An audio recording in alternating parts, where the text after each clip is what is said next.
এশার নামাজ পড়ে কেঁদেছো, বান্দা নামাজের মুসল্লা যখন বসে যাও, আমি আল্লাহকে তোমরা বারবার বলো আল্লাহ আমার গুনাহ মাফ করে দাও, তারপরও আমি তোমাদের এই গুনাহ মাফ করে নিই।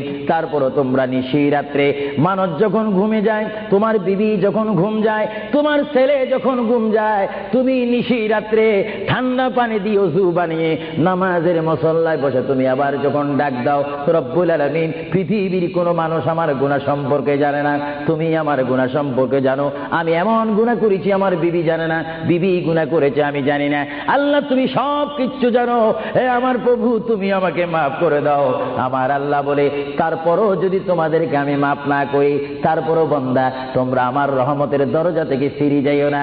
আমি তোমাদেরকে হুকুম দিচ্ছি, ওয়ালাউ আন্নাহুম ইয যালামু আনফুসাহুম জাউকা, বান্দারে যদি গুনাহ করে ফেলো আমার রহমত থেকে মুখ ফিরিয়ে তুমি চলে যাইও না।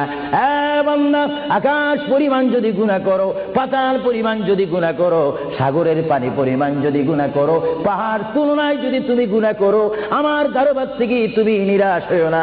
বান্দা আমি তোমাকে একটি রাস্তা পাঠাই দিচ্ছি, একটি পথ তোমাকে আমি দেখাই দিচ্ছি। সেই পথটি কোন পথ তোমরা জানো? ওয়ালাউ আন্নাহুম ইয যালামু আনফুসাহুম জাউকা, বান্দারে যখন তোমরা বরবাদ হয়ে যাবে তখন তোমাদেরকে একটা পথ আমি তোমাদেরকে দেখাই দিলাম, সেই পথটির নাম হচ্ছে আমার রাসূলের মদিনা। জোরে বলেন সুবহানাল্লাহ। বান্দা আমার নবীর দরবারে গিয়ে কেঁদে কেঁদে তোমরা বলো ইয়া রাসূলুল্লাহ, ইয়া হাবিবাল্লাহ, আয়া আকা ইয়া রাসূলুল্লাহ। আল্লাহ কোরআনে বলেছে ওয়ালাউ আন্নাহুম ইয যালামু আনফুসাহুম জাউকা ফাস্তাগফিরুল্লাহ ওয়াস্তাগফার লাহুমুর রাসূল। আল্লাহ বলেছে হে বান্দা তোমরা ডানে না গিয়ে বামে না গিয়ে পিছে না গিয়ে তোমরা সরাসরি আমার নবীর কদমে চলে যাও। আমার নবীর কদমে গিয়ে আমি আল্লাহর দরবারে তোমরা তওবা করো। তওবা করতে করতে তোমাদের চোখের পানি যখন বাইর হয়ে যাবে, আর ওই মুহূর্তে যদি আমার বন্ধু যদি তোমাদের জন্য আমার দরবারে সুপারিশ করে, আমি আল্লাহ তোমাদেরকে ওয়াদা দিয়ে দিলাম, গ্যারান্টি দিয়ে দিলাম, আমার রাসূল যদি তোমাদের জন্য আমার দরবারে সুপারিশ করে, সঙ্গে সঙ্গে বান্দা তোমার অতীতের জীবনের কবিরা সগীরা গুনাহ মাফ করে দিব। জোরে বলেন সুবহানাল্লাহ, আরো জোরে বলেন। আমার আপনার গুনাহ মাফ করার জন্য রাসূলুল্লাহর দরবারে যাওয়ার দরকার আছে কিনা? চিৎকার জীবন আছে কিনা?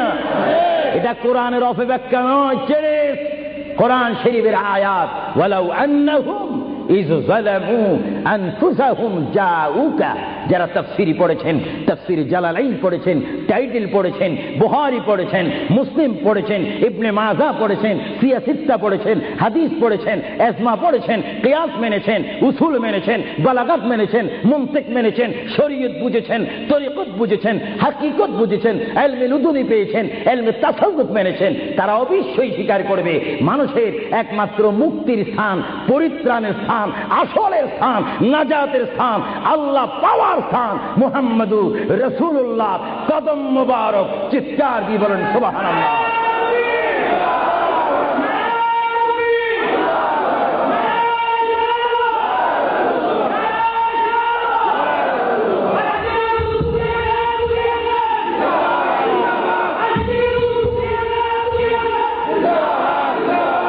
আপনারা সেই রাসূল চান কি চান না?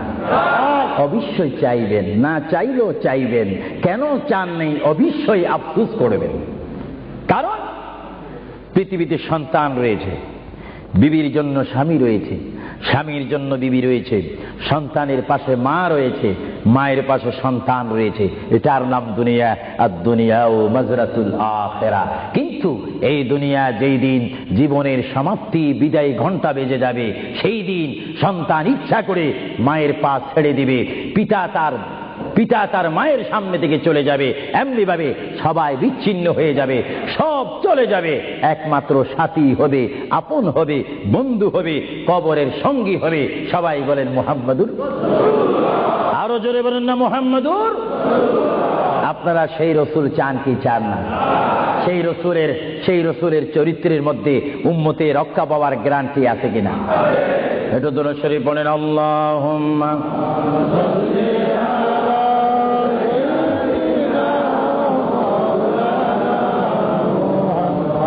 وعلى آل